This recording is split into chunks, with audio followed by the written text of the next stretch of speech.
بعد اعوذ باللہ من الشیطان الرجیم بسم اللہ الرحمن الرحیم وعنہ قال قال رسول اللہ صلی اللہ علیہ وسلم ما جلس قوم مجلسا لم يذكروا الله فيه ولم يصلوا على نبيهم الا كان عليهم ترة فإن شاء عذبهم وإن شاء غفر لهم رواه الترمذی۔ میرے آقا نبی اکرم صلی اللہ علیہ وسلم نے ارشاد فرمایا، نہیں بیٹھی کوئی قوم کسی مجلس میں، نہ تو اللہ کا ذکر کرے اور نہ اپنے نبی پر درود پڑھے، مگر یہ مجلس ان پر حسرت ہوگی، اگر رب چاہے انہیں اس پر عذاب دے، اگر چاہے بخش دے۔ اس کو امام ترمذی نے نقل کی۔ آدمی جب کسی مقام پر بیٹھتا ہے، دوستوں یاروں کی مجلس میں بیٹھتا ہے، اور وہاں پر دو کام نہ کرے، اللہ کا ذکر نہ کرے، نبی اکرم صلی اللہ علیہ وسلم پر درود نہ پڑھے، تو یہ مجلس اس کے لیے کوئی فائدے کی سبب نہیں بنے گی، اس کے لیے عذاب کا سبب بنے گی۔ بیٹھے ہو یار، آپ گفتگو کے دوران انشاءاللہ تو کہہ سکتے ہیں، ماشاءاللہ تو کہہ سکتے ہیں، سبحان اللہ تو کہہ سکتے ہیں، نبی اکرم صلی اللہ علیہ وسلم کی ذات گرامی پر درود پاک تو پڑھ سکتے ہیں نا۔ دیکھیں نا جی، صلی اللہ علیہ وآلہ وسلم کتنی دیر لگ گئی، لیکن صرف اس ایک جملے کی وجہ سے اللہ تعالیٰ کس مقام پر ہمیں لے گیا۔ ہمارے لیے وہ مجلس عذاب کا سبب نہیں بنی۔ آپ جناب رسالت مآب صلی اللہ علیہ وسلم پر درود پڑھنا، یہ بھی اللہ کے بہترین ذکر کی مثال ہے۔ دیکھیں نا جی، اب یہ کیسے بہترین ہو گئی۔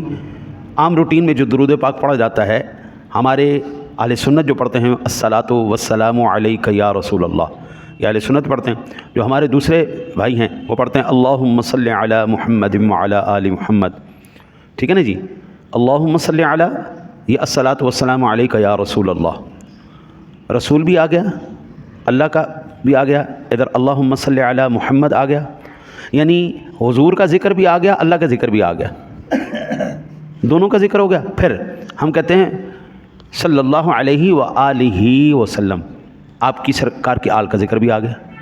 اور اگر ہم جو درود دوسرا ابراہیمی کی بات کریں تو اللہم صلی علی محمد وعلی آل محمد، اللہ کا ذکر بھی آ گیا، نبی پاک کا بھی آ گیا، آل پاک کا بھی آ گیا۔ تو وہ جو ایاک نعبد و ایاک نستعین ہم پڑھتے ہیں، اہدنا الصراط المستقیم صراط الذین انعمت علیہ، یہ انعمت علیہم لوگ ہیں، نبی بھی انعام تھا، اولاد بھی انعام تھا، اصحاب بھی انعام تھا، یہ سارے وہ لوگ ہیں جن پر اللہ نے انعام فرمایا۔ تو اگر ایک مجلس کے اندر یہ ذکر پاک ہو جائے تو وہ مجلس ہمارے لیے بخشش کا سامان ہو جائے گی۔ اور اگر یہ نہیں کیا، کوئی بات ہوگی، وعدہ کیا، انشاءاللہ تعالی العزیز ہم یہ کریں گے۔ اللہ کا ذکر آ گیا، حضور کا ذکر پاک آیا تو صلی اللہ علیہ وسلم، میرے آقا کریم علیہ السلام، السلام علیکم ورحمۃ اللہ وبرکاتہ، ہے نہیں؟ تو یہ چیزیں۔ پھر اس کے بعد اگر یہ مجالس کے اندر یہ ذکر ہم کریں گے تو حضرت اگر خدا نخواستہ اس مجلس کے اندر ہم سے کوئی گناہ کی بات ہو گئی تو یہ ذکر اس گناہ کا کفارہ بن جائے گا، یہ ذکر اس گناہ کا کفارہ بن جائے گا۔ بھئی اس میں اللہ کا ذکر ہو، اللہ کا ذکر، اس کے حبیب کا ذکر، اس کے اہل بیت کا ذکر، حضرت اتنا خوبصورت ذکر ہے، وہ سارے گناہوں کا کفارہ ہو جاتا ہے۔ اللہ تعالیٰ کی ذات اتنی کریم ہے، اگر خطا ہو جائے تو خطا کو اللہ درگزر فرما دیتا ہے، نیکی کو قبول فرما لیتا ہے، یہ اس کی کرم نوازی ہے نا۔ تو اگر یہ قبلہ نہ ہو، اللہ کا ذکر نہ کریں، حضور سرور دو عالم صلی اللہ علیہ وسلم پر ہم نہ کریں، تو پھر واقعتاً وہ مجلس ہمارے لیے باعث عذاب ہے، سبب۔ میرا آقا نبی اکرم صلی اللہ علیہ وسلم نے جو ہمیں عطا فرمایا ہے، دین عطا فرمایا ہے، اس دین کی برکت کیا ہے، اس کی عظمت کیا ہے۔ اللہ ارشاد فرماتا ہے کہ اگر اللہ کے بندے تجھ سے گناہ ہو جائے تو حضور سرور دو عالم صلی اللہ علیہ وسلم کا وسیلہ دے کر اللہ سے بات منوا لیا کر، اللہ سے ڈر کے۔ وہ بڑی شان ہے، میں مثال بھی میں بڑی عجیب سی دینے لگا ہوں، معاف کیجیے گا۔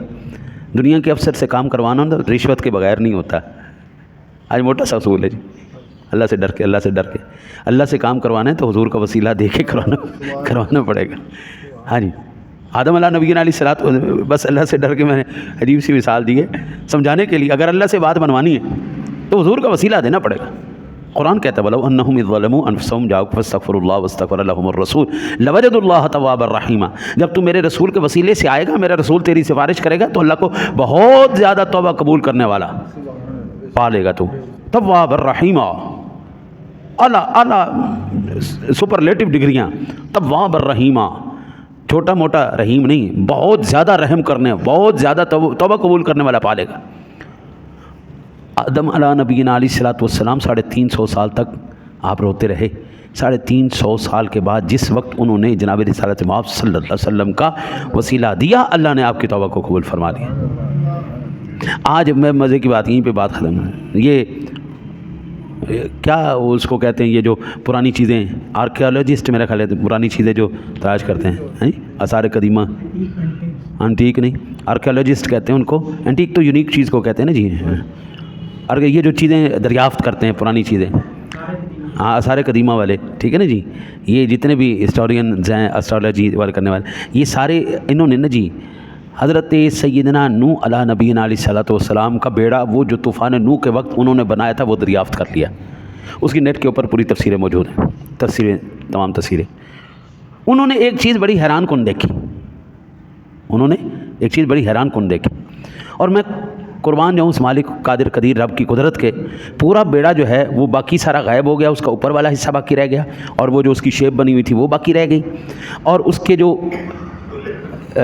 یہ ہے نا جی، اگر کشتی، تو کشتی کے جو سب سے اوپر والے کنارے پر، جو اس کے اوپر، ہاں جی، جو اس کے اوپر ایسے پنجہ بنا ہوا تھا، اور اس کا جب ٹرانسلیٹ کروایا گیا، اس پر لکھا ہوا تھا محمد علی فاطمہ حسن حسین، پنجتن پاک کا نام سرکار دو عالم صلی اللہ علیہ وسلم۔ میں حیران ہو گیا قبلہ، میں نے کہا یہ سنی کوئی بات کرتا نا تو ان لوگوں نے چڑھائی کر دینی تھی، لو جی سنیاں دا دماغ خراب ہے، ہر جگہ تے اپنے بابے پا دیندے نے۔ میں کہ ہن دسو، یہ انگریزاں نے تحقیق کی تھی اور ترجمہ کرایا انہوں نے مسلمانوں کو، یہ کی لکھیا سانو دسو۔ تو جب ہم نے دیکھ کے بتایا، حضرت آدم سے لے کر آخری انسان تک نجات ایک ذریعے، ایک وسیلہ ایسا ہے جو بڑا مضبوط وسیلہ ہے، وہ ہے جناب رسالت محمد صلی اللہ علیہ وسلم کا۔ جاؤ کسی سے بھی جا کے پوچھ لینا، کل قیامت والے دن ساری انسانیت در رسول پر آئے گی یا نہیں آئے گی؟ جب تک حضور شفاعت کا دروازہ نہیں کھولیں گے قبلہ، سوال ہی پیدا نہیں ہوتا کوئی ماں کا لال شفاعت رہ جائے۔ سب سے پہلے تیرے میرے سونے نبی جناب رسالت محمد صلی اللہ علیہ وسلم کی بارگاہ میں آئیں گے، ساری دنیا آئے گی، پیر فقیر ولی علماء انبیاء سارے آئیں گے، حضور جناب رسالت محمد صلی اللہ علیہ وسلم اس دن سجدہ فرمائیں گے اور خاص دعا فرمائیں گے، اللہ پھر شفاعت کا دروازہ کھولے۔ پہلے آدمی آدم ہیں، آخری انسان، آخری معاملہ قیامت ہے، پہلے بھی حضور ہیں، آخر میں بھی حضور ہیں۔ تو حضرت پھر مجھے یہ بتاؤ، اس سے زیادہ مضبوط حوالہ ہم آپ کو کیا پیش کریں؟